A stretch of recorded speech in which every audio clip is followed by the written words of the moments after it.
ნიგას პლუსი ყველაფერთან ერთად ის არის, რომ მშობლები მოგვამზადა ამ დაჭერისთვის. ფაქტიურად ველოდით დაჭერას და მით უმეტეს, როდესაც კაცი დინების წინააღმდეგ მიდის, იმას ყოველთვის წინააღმდეგობა ექნება, მაგრამ ეხლა ამ სიტუაციაში, როდესაც კაცი მიდიოდა გადაცემაზე და დაესიენ თავს და გაიტაცეს, ეს არ არის დაპატიმრება, ეს არის გატაცება. ჯერ კიდევ 12 საათი არ არის გასული. მერე და არა. არამოწურულა. თანაც ხვალ იყო სასამართლო პროცესი დანიშნული.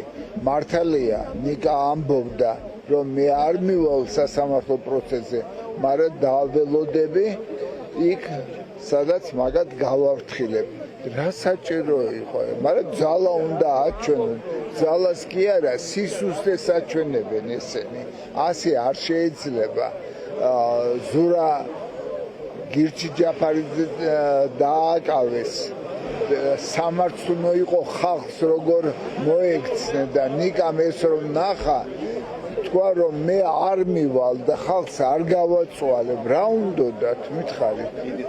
რა გითხრათ ნიკამ დაკავებამდე? არ ხარით, აი რატო არ გადაიხადა გირავ? ისა რას ფიქრობთ, თქვენ უნდა გადაიხადა ეს გირავ? ეხლა ამდენი წლის ექიმი ვარ და არ გამიჭირდებოდა მე ნიკასთვის გირავს გადახდა, მაგრამ სასტიკად ამიგრძალა.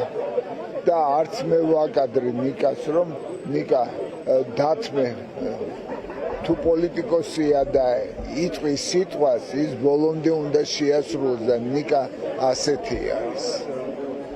რა ვიცი, ნახოთ. ნერვიულობთ, ეხლა მაინც ნერვიულობთ, ალბათ, ბუნებრივია. თქვენ შულს ცოტა ხანი მაინც მინიმუმ მოუწევს ალბათ. ეხლა ბემზა მოვიდა ქალიშვილი და უნდა წავსულიყავით ყველანი ნიკასთან, ხოჭტარიაზე.